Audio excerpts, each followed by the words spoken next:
एक बार भगवान बुद्ध किसी वन से गुजर रहे थे।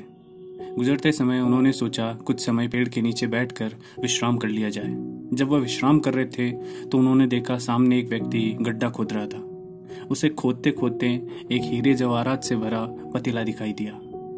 तो वह भगवान बुद्ध के पास गया और कहा, मैं इसमें से कुछ हिस्सा आपको देना चाहता हूँ। आप यहाँ बैठे हैं, शायद इसीलिए मुझे यह मिला है। तो भगवान बुद्ध ने कहा कि बिना परिश्रम के मिला हुआ कोई भी धन किसी विष से कम नहीं होता है, तो तुम भी इसे मत लो या उसे राजा को दे आओ जो इसे अपनी प्रजा के काम में लगा देगा।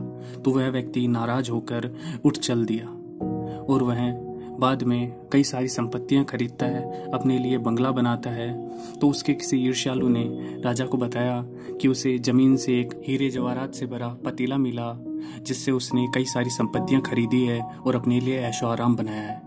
तो राजा ने उस व्यक्ति को अपने पास बुलाया और उसकी सारी संपत्तियां अपने पास जब्त कर ली और उसे और उसके परिवार को जेल में डाल दिया।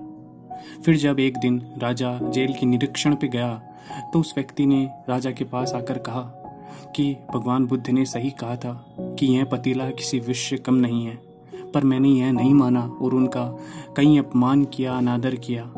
मुझे एक बार उनके पास ले चलो, मैं उनसे क्षमा मांगना चाहता हूँ। तो राजा ने सैनिकों को आदेश दिया और उस व्यक्ति को भगवान बुद्ध के पास ले जाया गया। तो फिर उस व्यक्ति ने भगवान बुद्ध से क्षमा मांगी और बुद्ध के कहने पर राजा ने उसे रिहा भी कर दिया। तो दोस्तों, कहानी का सार यही है कि बिना परिश्रम के अगर हमें कुछ भी चीज़ मिल जाती है तो वह किसी जहर से कम नहीं होती है। भले ही वह कुछ समय के लिए हमारे काम आ रही हो, पर वह बाद में दुख ही पहुंचाने वाली होती है।